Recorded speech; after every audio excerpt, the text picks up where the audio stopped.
Tara guys, gala tayo.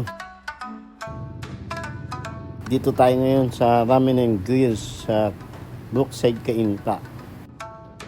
Team namin pumunta dito. Subukan namin kung worth it tong lugar na to.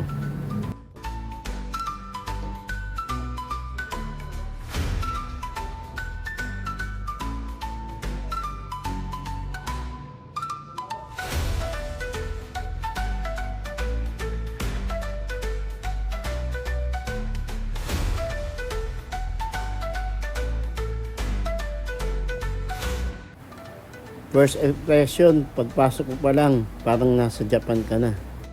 Kung solo ka lang, huwag kang mag-alala, may upuan na para sa iyo.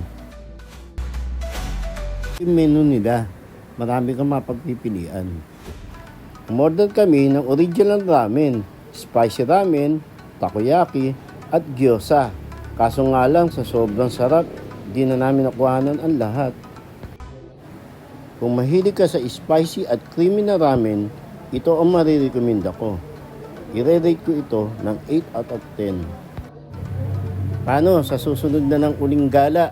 Kita kits!